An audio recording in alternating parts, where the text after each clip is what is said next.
हाँ जी, तो जैसा कि आप लोगों को पता ही होगा that in the JAIIB examination inflation से क्वेश्चन हमेशा आता है। ठीक है जी, इन्फ्लेशन का क्वेश्चन हमेशा आएगा। आपसे ये पूछ लिया जाएगा कि इनमें से कौन से स्टेप्स आरबीआई लेता है टू कंट्रोल द इन्फ्लेशन, या फिर आपसे पूछ लिया जाएगा कि what type of inflation is this, या फिर बेसिक इन्फ्लेशन की डेफिनेशन से क्वेश्चन आ सकता है। तो इन्फ्लेशन से माय डियर फ्रेंड्स क्वेश्चन आपके एग्जाम में पक्का है। ठीक है, आज के इस वीडियो में हम बात करेंगे बहुत इंपॉर्टेंट टॉपिक की फ्रॉम द इन्फ्लेशन, जिसका नाम है cost push inflation and demand pull inflation. तो दो तरीके की इन्फ्लेशन के बारे में आज हम बात करेंगे, जिससे आपको एग्जाम में डेफिनेटली क्वेश्चन मिलेगा। अगले 7-8 मिनट में आपका एक क्वेश्चन एग्जाम में 100% पक्का होने वाला है। ठीक है, चलिए स्टार्ट करते हैं with the discussion. First of all, what is inflation? So inflation, I hope you know that it is a general increase in the prices of goods and services in an economy. Now, when this word general increase का मतलब ये है कि एक, दो या तीन या 10 आइटम्स के या गुड्स के या सर्विसेज के प्राइसेस बढ़ने से इन्फ्लेशन नहीं आता है। इन्फ्लेशन तब आता है जब जनरल प्राइस लेवल जो है almost all goods and services का वो इंक्रीज होता है। ठीक है, almost all goods and services, not all, almost all. और ये ऑलमोस्ट ऑल में बेसिकली सरकार ने एक बास्केट क्रिएट की हुई है through CPI and WPI. CPI and WPI are the two indices through which the inflation is measured. तो सीपीआई में एक बास्केट ऑफ गुड्स है, जिसके थ्रू हम अगर उस बास्केट ऑफ गुड्स के प्राइसेस बढ़ते हैं जनरल, तो हम उसको क्या बोलेंगे? इन्फ्लेशन है। सिमिलरली होलसेल प्राइस इंडेक्स में अगर अगेन एक बास्केट है, अगर उस बास्केट के सारे गुड्स एंड सर्विसेज का या फिर majority of the goods and services के प्राइसेस में इंक्रीज आएगा, तो हम उसको क्या बोलेंगे? इन्फ्लेशन बोलेंगे। ठीक है, जैसा कि आप सबने कोविड के बाद देखा था, जैसा कि हम सबने ग्लोबल फाइनेंशियल क्राइसिस के समय देखा था, और जैसा कि हमने इनफैक्ट कोविड के बाद से आज तक 2024-25 तक देखा है। 2025 के बाद से थोड़ा सा इन्फ्लेशन में कंट्रोल होना शुरू हुआ है। ठीक है, तो पूरे दुनिया में ही एक्चुअली महंगाई थी, right? So when the general price level rises, each unit of currency buys fewer goods and services. Consequently, inflation corresponds to a reduction in the purchasing power of the money. देखो, मान लेते हैं कि पहले 10 रुपए में आप 2 केले खरीदते थे। मान लेते हैं in the year 2024 you used to buy 2 bananas in 10 rupees. Now today you are buying only 1 banana in the same 10 rupees. तो अब क्या हुआ भाई? पहले आप 10 रुपए में 2 केले खरीदते थे, आज आप 10 रुपए में एक केला खरीदते हो। तो ये क्या हमें दर्शाता है? ये दर्शाता है कि जो 10 रुपए थे उसकी वैल्यू कम हो गई। 10 रुपए में पहले 2 केले आते थे, आज एक केला आ रहा है। तो 10 रुपए से जो हमारी परचेजिंग पावर थी, यानी कि 2 केले हम खरीद सकते थे, वो घट के कितनी हो गई? एक केला हो गया। इसका मतलब क्या है कि इन्फ्लेशन है मार्केट में। इन्फ्लेशन को हम दो तरीके से देख सकते हैं। पहला कि जनरल प्राइस लेवल बढ़ गया, ठीक है। दूसरा हम ये देख सकते हैं कि जो हमारी करेंसी की वैल्यू है वो कम हो गई। करेंसी की वैल्यू कम होने का मतलब ये है कि सेम अमाउंट ऑफ करेंसी से हम पहले जितने गुड्स और सर्विसेज को खरीद सकते थे, अब हम कम गुड्स और सर्विसेज को खरीद पा रहे हैं, यानी कि हमारी परचेजिंग पावर जो है मनी की वो कम हो गई। ठीक है, तो दो पहलू हैं, general increase in price level और दूसरा decrease in purchasing power of money, right? The rate at which purchasing power drops can be reflected in the average price increase of a basket of selected goods and services over some period of time. Of course, जब general price level बढ़ेगा तो जो purchasing power of money है वो automatically कम हो जाएगी, right? The rise in prices which is often expressed as a percentage means that the unit of current currency effectively buys less than it did in the prior periods, जो कि मैंने आपको बनाना वाले एग्जांपल से समझाया कि 2024 में आप 10 रुपए के 2 बनाना खरीद सकते थे, लेकिन अगर आप 2025 में एक बनाना खरीद पा रहे हैं 10 रुपए का, तो इसका मतलब जो प्राइस है वो बढ़ गया। ठीक है, अब यहाँ पे आप लोगों के दिमाग में एक चीज और आएगी कि भाई सर, आपको पता होगा कि हम पार्ले जी का जो बिस्किट है ना, वो आज से 10 साल पहले भी 5 रुपए का खरीदते थे, लेकिन हम आज भी 5 रुपए का खरीदते हैं। तो क्या पार्ले जी के बिस्किट में या फिर उसके रॉ मटेरियल्स में या फिर उसकी प्रोडक्शन में कोई चेंज नहीं आया? My dear friends, here comes a concept that is called shrinkflation. That is called shrinkflation. अब ये श्रिंकफ्लेशन क्या है? देखो, 5 रुपए का जो पार्ले जी का बिस्किट है, ठीक है, वो पहले मान लेते हैं कि उसमें आते थे 10 बिस्किट, अब उसमें आते हैं मान लो कि 6 बिस्किट। आपने देखा होगा पार्ले जी का जो बिस्किट का पैकेट है वो छोटा होता जा रहा है। या फिर फॉर दैट मैटर आपने लक्स साबुन देखा होगा, भाई लक्स साबुन 10 रुपए का आता था पहले भी और आज भी, लेकिन आज उस साबुन की जो थिकनेस है वो कम हो गई है। ठीक है, अब ऐसा कंपनी इसलिए करती है क्योंकि अगर पार्ले जी का पैकेट 10 रुपए का हुआ तो जो कंज्यूमर है इंडिया के जो कंज्यूमर है वो बहुत ज़्यादा प्राइस सेंसिटिव है, ठीक है।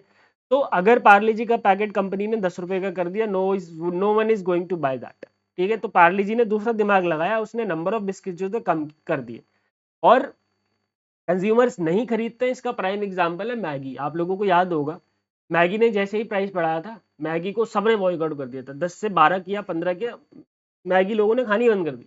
उसके बाद मैगी ने क्या करा, प्राइसेस को वापस लेके आया, ठीक है। और लेकिन उसने थोड़ा सा दूसरा दिमाग लगाया कि क्या करा, मैगी के अंदर का साइज जो है वो कम कर दिया। तो this concept is called shrinkflation, जहां पे कंपनीज क्या करती हैं, जो यूनिट है उसका साइज या फिर उसकी number of unit in a packet कम कर देती है, लेकिन प्राइसेस में कोई चेंज नहीं आता। बट अगेन जो वो है इन्फ्लेशन वहां पे भी दिख रहा है, हमें डायरेक्टली नहीं दिखता है, इनडायरेक्टली हमारे पे इन्फ्लेशन आ रहा है, ठीक है। I hope it is clear.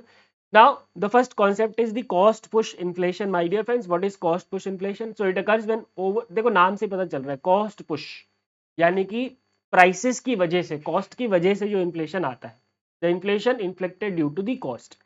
So the cost push inflation occurs when overall prices increase due to increase in the cost of wages and raw material। जब वेजेस और रॉ मटेरियल्स की cost की वजह से प्रोडक्शन प्राइस बढ़ता है। अब देखो जब प्रोडक्शन प्राइस बढ़ेगा तो जो मैन्युफैक्चरर है उसके लिए वो आइटम जो है, वो पर्टिकुलर प्रोडक्ट जो है वो महंगा हो गया। तो जब उसको महंगा पड़ रहा है तो यार वो आगे भी तो महंगा बेचेगा, और फाइनल बर्डन किसके ऊपर आएगा, कंज्यूमर्स के ऊपर आएगा, ठीक है। So the cost push inflation can occur when higher cost of production decrease the aggregate supply, the amount of total production in the economy. अब ये क्या है, इसको थोड़ा सा समझने की कोशिश करना। देखो मान लेते हैं कि मेरे पास 10,000 रुपये ही है एक महीने में प्रोडक्शन करने के लिए, ठीक है, 10,000 रुपये ही है। पहले मैं 10,000 रुपये में मान लेते हैं किसी एक पर्टिकुलर चीज़ की 100 यूनिट बनाता था, लेकिन अब क्योंकि रॉ मटेरियल के प्राइसेस या फिर बिजली का बिल ज़्यादा आने लग गया या फिर वेजेस की वजह से, अब इस सेम 10,000 रुपये में मेरे पास आज भी 10,000 रुपये, मैं 80 प्रोडक्ट बनाता हूँ, 80 यूनिट बनाता हूँ। तो इससे क्या हुआ भाई, सप्लाई कम हो गई कि नहीं हो गई? जो एक्स्ट्रा 20 लोग थे जिनको ये यूनिट्स मिलते, ये प्रोडक्ट्स मिलते, अब उनको नहीं मिलेंगे।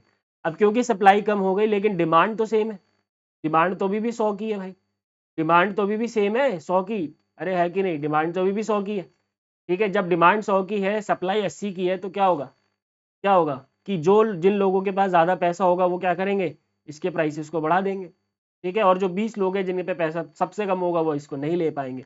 तो the cost push inflation can occur when higher cost production decrease the aggregate supply. मतलब जो कॉस्ट प्रोडक्शन बढ़ी, सप्लाई कम हो गई, डिमांड सेम थी, मार्केट में क्या आ गया, इन्फ्लेशन आ गया।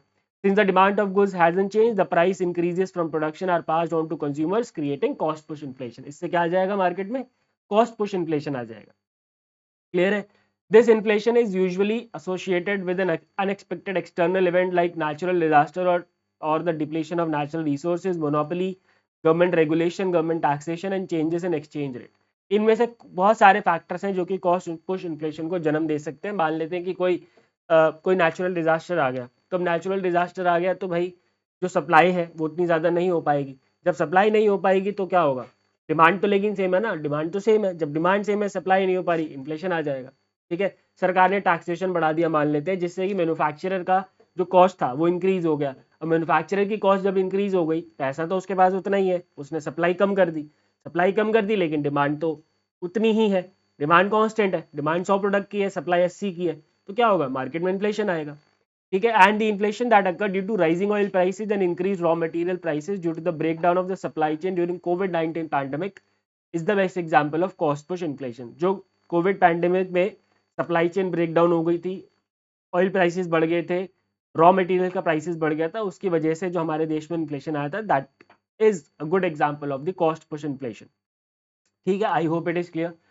The next is demand pull inflation. As the name says, demand pull, जब मार्केट में डिमांड बढ़ जाती है एट द कांस्टेंट सप्लाई, जब डिमांड बढ़ गई एट द कांस्टेंट सप्लाई, तो क्या होगा, लोग ज्यादा पैसों में चीजों को खरीदेंगे। अब अगेन मान लेते हैं कि 100 यूनिट्स की सप्लाई है, 120 यूनिट की डिमांड है, तो अब 120 यूनिट की डिमांड है तो क्या होगा, इन 100 प्रोडक्ट्स का जो प्राइस है वो बढ़ेगा कि नहीं बढ़ेगा, लोग ज्यादा पैसों पे खरीदने पे विलिंग हो जाएंगे, ठीक है। So demand pull inflation is the upward pressure on prices that follows a shortage in supply, a condition that economists describe as too many dollars chasing too few goods। ठीक है जी, too many dollars chasing too few goods, जब लोगों के पास बहुत पैसा आ जाता है, जब लोगों की परचेजिंग पावर बढ़ जाती है, या फिर फॉर दैट मैटर जब गवर्नमेंट बहुत ज़्यादा स्पेंड करने लगती है इकोनॉमी में, या फिर लोगों की जो कंजम्पशन एक्सपेंडिचर है वो बढ़ने लगता है। उसकी वजह से क्या होता है कि हमारी डिमांड बढ़ती है ओवरऑल इकोनॉमी में। तो जब इकोनॉमी में डिमांड बढ़ेगी तो क्या होगा, सप्लाई तो कांस्टेंट है तो सप्लाई शॉर्ट हो जाएगी, सप्लाई शॉर्ट हो जाएगी तो इन्फ्लेशन आ जाएगा। ठीक है, और ऐसा हुआ था जब कोविड-19 में सरकार ने आत्मनिर्भर भारत पैकेज लॉन्च किया था। उसमें सरकार ने भर भर के पैसा दिया था to the different sectors of the economy, ताकि लोग खर्चा कर सकें। इनफैक्ट सरकार ने जो सरकारी ऑफिसर्स थे उनको भी बहुत सारे पर्क्स एंड बेनिफिट्स दिए थे ताकि उनके पास पैसा जाए और वो खर्चा करें। मार्केट में कंजम्पशन एक्सपेंडिचर बढ़े, कंजम्पशन बढ़े। वो कंजम्पशन तो बढ़ गया, कंजम्पशन तो बढ़ गया, लेकिन सप्लाई तो नहीं थी भाई, सप्लाई तो नहीं थी ना, सप्लाई नहीं थी जिसकी वजह से इन्फ्लेशन आ गया। तो यहाँ पे थोड़ी सी मुझे ऐसा लगता है कि गवर्नमेंट से मिस कैलकुलेशन हो गया था। The major cause of demand pull inflation is a rise in aggregate demand. The increase in aggregate demand is primarily due to an increase in government spending or an increase in household and business spending. तो जैसा कि मैंने आपको example दिया आत्मनिर्भर Bharat package का, ठीक है। और ये देखो कोविड का एग्जाम्पल यहाँ पे लिखा हुआ है। After the global economic shutdown in March 2020 due to the pandemic, with the advent of a number of vaccines in late 2020 the economy began to slowly open up। ठीक है, जब वैक्सीन लोगों में लगने लगी तो इकोनॉमी ने धीरे धीरे रिवाइव करना शुरू किया। अब उससे क्या हुआ, एक सडन जंप आया in the demand for goods and services. जो लोग एक साल से घर में बैठे हुए थे तो वो बाहर निकले, डिमांड आया मार्केट में गुड्स एंड सर्विसेज का। और एक्चुअली कोविड में ये भी हुआ था कि जिन लोगों ने पैसा कमाया उन्होंने बहुत कमाया, और जिन्होंने नहीं कमाया बिल्कुल नहीं कमाया। तो जिन्होंने बहुत पैसा कमाया उन्होंने एक्चुअली ये जो डिमांड थी उसको इंक्रीज किया, और इसमें सरकार के आत्मनिर्भर भारत पैकेज ने बहुत बड़ा रोल प्ले किया था, जिससे सरकार ने लोगों के पास पैसा भर दिया, और पैसा भरने की वजह से क्या हुआ, डिमांड एकदम से शूट हो गई। बट इकोनॉमी हमारी तैयार नहीं थी फॉर सप्लाई, क्योंकि मैन्युफैक्चरिंग तो बंद पड़ी थी। ठीक है, रॉ मटेरियल्स थे नहीं, लोगों के धंधे बंद हो गए, सप्लाई थी नहीं, डिमांड बढ़ गई, क्या आ गया, इन्फ्लेशन आ गया। और ये हमारे देश में नहीं पूरी दुनिया में हुआ है ऐसा। ठीक है, inventories started depleting as consumers started demanding more food, household items and fuel. This increased demand pulled up prices, thus causing the inflation। ठीक है, तो ये होता है डिमांड पुल इन्फ्लेशन। ठीक है, all right, I hope my dear friends both the types of inflation are clear. इसमें से डेफिनेटली आपके एग्जाम में क्वेश्चन आएगा। If you want to have the PDF of this class, just scan this QR code to join the Telegram channel and getting the PDFs. Thank you very much. I'll see you in the other video in which we are going to talk about what are the tools that RBI uses to control the inflation. Thank you very much. Goodbye. Take care and God bless.